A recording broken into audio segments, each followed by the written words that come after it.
buy Alexander Mattison. So if you were to tell me in August that I'd be saying to buy Alexander Mattison after week 8, I'd call you crazy. I didn't like Zamir White entering the season, but I didn't think Alexander Mattison would be in the position that he's currently in. Look, no one's expecting the world out of Mattison. He was a huge disappointment last year. He's playing in a bad offense, and that offense didn't start him to start the season. But given the last couple of weeks, to me, it's clear that he's the RB1 on that team. Zamir White missed a couple of games back in week 5 and week 6. He's been back for the Raiders over their last 2. And in those games, he's seen a grand total of 5 rush attempts. His running back rush shares have gone from about 72% to start the season to 12%. Meanwhile, over Vegas' last 2 games, Mattison has seen running back rush shares of 89% and 82%. His backfield share has actually gotten better since Zamir White returned. And he's getting plenty of receiving work. Against the Chiefs this past week, Alexander Mattison's target share, 18.5%. Now, when it comes to these non-elite players, these non-elite running backs, anything can change in an instant.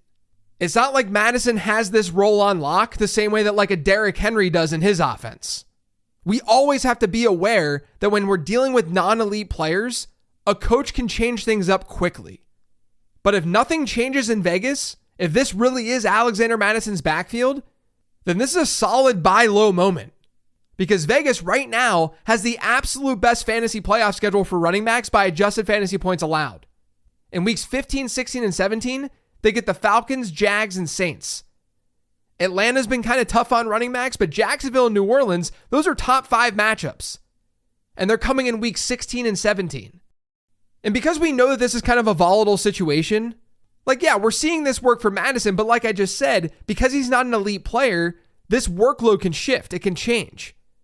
If you want to, if you don't have Mattison and you can't get Mattison, you could always try to add Zamir White because he's on a lot of waiver wires right now. You never know what can go down over the next handful of weeks. At least what we know is that Mattison looks like a bell cow, and the Raiders have a really good schedule, especially in the fantasy playoffs. It's not like Zamir White would be incapable of putting up decent numbers. But the transaction here, buy Alexander Mattison. Add Cedric Tillman. So I talked about Cedric Tillman on last week's show, and then he came out in week 8, and he was better than any of us thought he would be. He's now seen target shares of 25% and 22% over these 2 games without Amari Cooper. He's had 47 PPR points. Now, we should keep in mind that the Browns face Cincinnati and Baltimore during this 2-game stretch. Those are 2 really easy matchups according to adjusted fantasy points allowed. And moving forward, Cleveland actually has the toughest wide receiver schedule from now through the end of the season. That's according to the same methodology. So there's a chance actually that Cedric Tillman is a sell high. I just doubt anyone in your league is really heavily buying. But yeah, given his last 2 performances, he needs to be rostered. Sell Kareem Hunt. So when you're trading players away, sometimes you just got to eat a couple of weeks. Sometimes the short-term production, you're just not going to get it. And that might be the case for Kareem Hunt. Teams desperately needing a win right now in your league, they might be more inclined to get Kareem Hunt in a trade or to want Kareem Hunt. Because since he joined Kansas City, he's largely operated as their workhorse. He's averaged over 18 PPR points per game over their last 3. But as most of us know, Isaiah Pacheco will likely be back this season. Friend of the show, Dr. Edwin Porras, believes it could be week 12 when Isaiah Pacheco returns.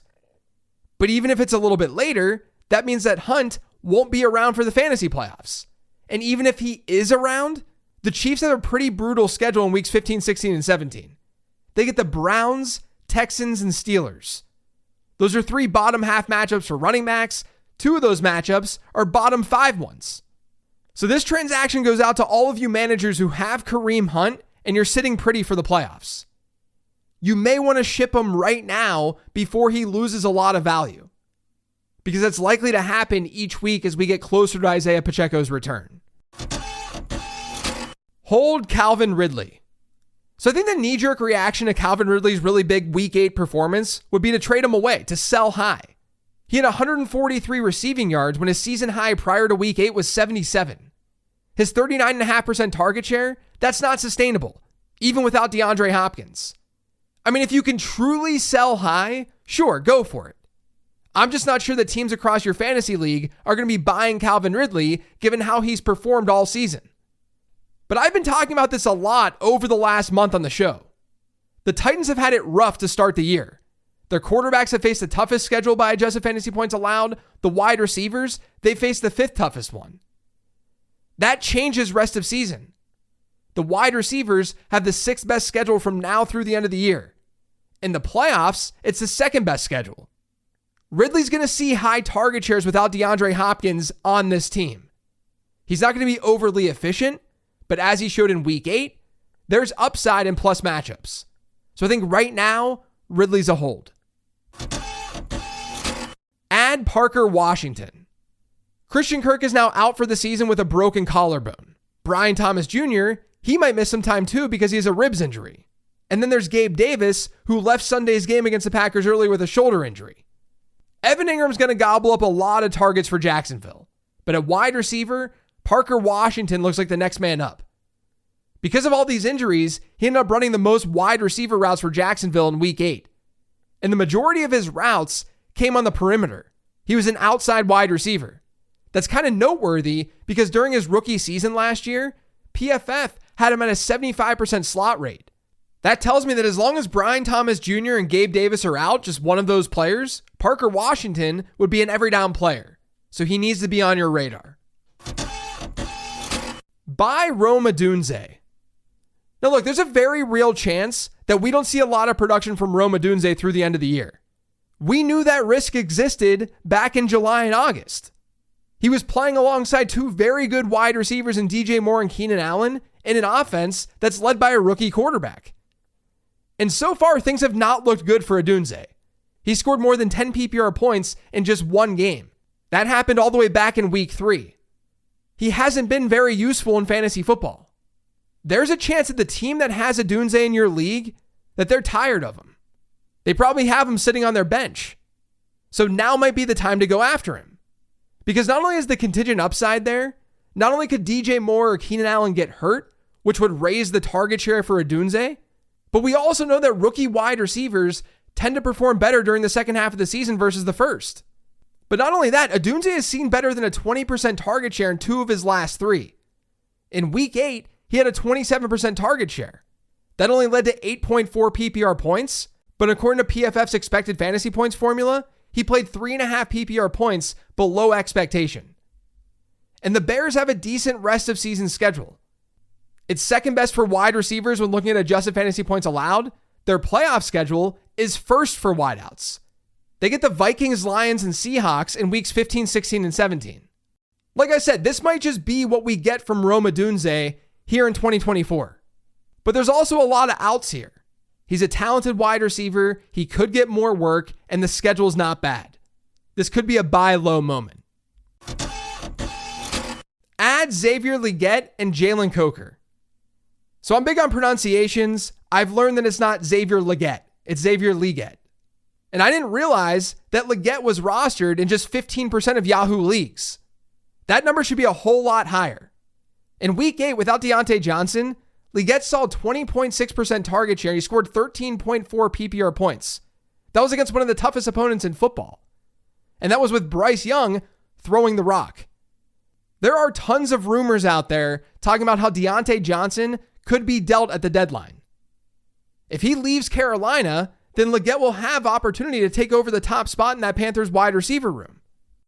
And for what it's worth, in the fantasy playoffs, the Panthers get the Cowboys, Cardinals, and Buccaneers. Those are 3+ matchups for wide receivers, especially 2 of those. And all of this logic, it applies for Jalen Coker too. In fact, Coker might be the value add here. He saw a 17.6% target share in week 8, and he scored almost 18 PPR points. According to PFF, he has a top 20 receiving grade among all players in football. So don't ignore Coker off the waiver wire either, especially in deep formats. Sell Kyle Pitts. So back in week 4, Kyle Pitts scored 0 fantasy points. But since then, he's really turned things around. He hasn't dipped below a 15% target share over his last 4 games. He scored an average of 16.1 PPR points per game during this stretch. But now might be the time to sell. During these 4 games, Pitt's opponents have been the Buccaneers twice, the Panthers, and the Seahawks. Tampa Bay is a top 10 favorable opponent for tight ends by adjusted points allowed. Carolina is the absolute best opponent. Seattle, they're the 4th best one. To put that another way, the Falcons have faced some cakewalk tight end matchups over the last month. There's no doubt that that has helped Kyle Pitts.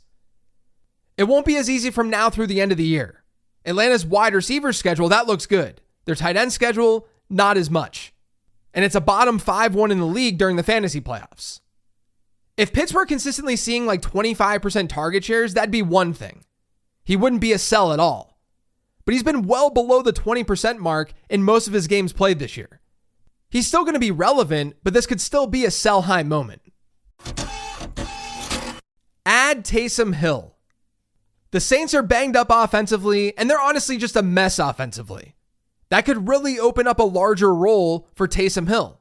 He returned to action in Week 8. He played 40% of New Orleans' offensive snaps. That's a number that has a lot of room for growth. But on those snaps, he ran a route on 38% of the Saints' dropbacks. He was targeted on 21% of those routes. That resulted in a solid 11% target share. For Taysom Hill, that's pretty solid because we know that he's going to be efficient. And obviously New Orleans used him on the ground too. Kendre Miller hurt his hamstring in Week 8. There's even more opportunity now on the ground for Taysom Hill. He can be used in every facet of this Saints offense. Because across the board, whether you're looking at the tight end position, the wide receiver 2 position, or a backup running back position, there's weakness. There's a spot for Taysom Hill to fill. So I think with Derek Carr hopefully coming back this week, Taysom Hill's a nice add off the waiver wire. Buy Dak Prescott. Yes, this is a repeat transaction from a couple of weeks ago, and no, I'm not just doubling down on a bad take. Now, since the last time I talked about Dak Prescott, he had a bye week, and then he played 1 game. And in that game against the 49ers, he scored 13.6 points. That's not great. That's not going to cut it. But I think this schedule is good enough to still be optimistic, or at least relatively optimistic. Like right now, you can buy Dak Prescott for an even lower price than you could before. Because look at what he did in Week 8. And I think there are plenty of things wrong with this offense. This is not a transaction in me saying that the Cowboys are going to be a top 5 offense rest of season. But look at the things that we like for fantasy. They're a top 10 team in pass rate over expected. He's got the lowest touchdown rate of his career, which is a regression alert. And 2/3 of Dallas's opponents through the end of the fantasy season, they're favorable opponents. According to my numbers, the Cowboys have the 8th best rest of season schedule for quarterbacks, and they have the absolute best schedule in the fantasy playoffs. Now, this doesn't mean that you should just get rid of your starting quarterback and ride Dak Prescott. It's more so that I think he could work really well in a platoon. And if he shows up over the next few weeks, you're going to feel a lot more confident using him against the Panthers and Buccaneers during the first 2 weeks of the fantasy playoffs. I'm not trying to frame this as a must target. It was never that way. I just expect Dak Prescott to play better in fantasy football moving forward. Add Blake Corum. So I think we kind of know now that Blake Corum is the handcuff in LA. He's seen running back rush shares of 19%, 13%, and 15% over his last 3 games. Now, standalone, those aren't good numbers for a fantasy asset. You can't throw him in your flex. But he is getting sprinkled into this offense a little bit more, at least versus what was going on earlier this season. So if Kyren Williams were to go down, we would have more confidence that Blake Corum would see a decent workload. And I'm calling him out this week because we got to look at this schedule. The Rams have a really tough passing schedule moving forward, but their rushing matchups are great through the end of the year. So I think Kyren Williams could eat from now through the end of the season. But if he goes down, Corum might be a must start. Buy Trey McBride. I don't think people realize how good Trey McBride has actually been this year. He's yet to see a sub 25% target share in a completed game this season. He scored 14.5 PPR points per game in games that he's finished. And he's done that without a touchdown. McBride currently has 56 targets on the season without a score.